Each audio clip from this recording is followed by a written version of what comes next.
ভয়ঙ্কর ট্রেন দুর্ঘটনা। কাঞ্চনজঙ্ঘা এক্সপ্রেস একই লাইনে, তার উপর এসে পড়লো মালগাড়ি। আমরা দেখতে পাচ্ছি যে অত্যন্ত দুর্ভাগ্যজনকভাবে যথাযথ তদন্ত হওয়ার আগেই নিজেদের গাফিলতি ঢাকতে মালগাড়ির মৃত চালকের ওপর দোষ চাপানোর চেষ্টা করছে রেল। রেলের তরফ থেকে বারবার এই ইঙ্গিত করে বলা হচ্ছে যে চালকের ভুল, চালকের ভুল, চালকের ভুল। যে ব্যক্তি বেঁচে নেই, যে ব্যক্তি নিজের দুর্ঘটনার শিকার, তার কাঁধে বন্দুক রাখা হচ্ছে। গোটা সিস্টেম ব্যবস্থাটা কোলাপস করছে। এর আগের ভয়ঙ্কর দুর্ঘটনাগুলোর সঙ্গেও কিন্তু এই সিস্টেম কোলাপস করা সম্পর্কযুক্ত। সিপিএম জমানায় যেরকম চিরকুটে চাকরি দেখতাম, তা এখন এরকম ওই চিরকুট হাত মেমোর কথা শোনা যাচ্ছে রেলের মুখ থেকে। অটো সিগন্যাল সিস্টেম খারাপ হয়ে আছে। সিপিএম জমানার ওই চিরকুটে চাকরির মতো চিরকুট দিয়ে রেল চলছে, যাতে ভবিষ্যতে তদন্ত হলে অর্ধেক জিনিস জানা যাবে না, অথবা ইচ্ছা মতো বিকৃত করে দেওয়া যাবে।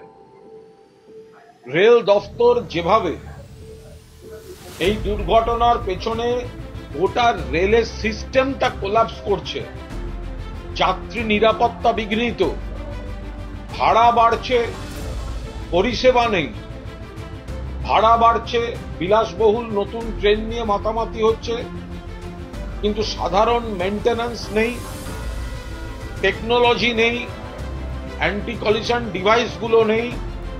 এক লাইনে সিগন্যালিং এর অভাবে চলে যাচ্ছে আর একটা ট্রেন, এবং তারপরে একটি ট্রেনের মৃত চালককে ভিলেন করে ধামা চাপা দেওয়ার চেষ্টা করছে। আমরা এর তীব্র বিরোধিতা করছি।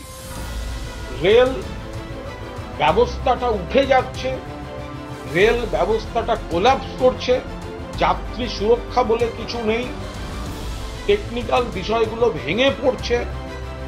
সেই জায়গায় দাঁড়িয়ে পরের পর এক দুর্ঘটনায় দায় রেলমন্ত্রীর, দায় সরকারের, কেন্দ্রের, দায় প্রধানমন্ত্রীর। গত 10 বছরের রেকর্ড দেখুন। কিন্তু যেভাবে এর জন্য মালগাড়ির চালককে দোষারোপ করে প্রথমেই নিজেদের গাফিলতি ঢাকার জন্য এক নিহত ব্যক্তির ঘাড়ে চাপিয়ে দেওয়া হচ্ছে দায়, সেটা আমরা তীব্র প্রতিবাদ করছি। নিয়ে আমরা কোনো মন্তব্য করতে চাই না, কারণ দুর্ঘটনা নিয়ে রাজনীতি করা বিজেপির কোনো কাজ নয়।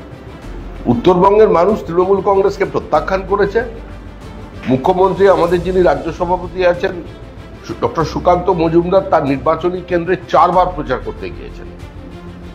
এটা পশ্চিমবঙ্গের রাজনীতির ইতিহাসে কার্যত একটি নজিরবিহীন ঘটনা যে একটি লোকসভা কেন্দ্রে পুরো রাজ্যের মুখ্যমন্ত্রী 4 বার প্রচার করতে গেছেন, তারপরেও সেখানে প্রার্থীকে জেতাতে পারেননি। উত্তরবঙ্গের মানুষ তৃণমূল কংগ্রেসকে প্রত্যাখ্যান করেছে। পাহাড় থেকে ফারাক্কা ব্রিজ পর্যন্ত তৃণমূল কংগ্রেসকে তারা বিদায় জানিয়েছে।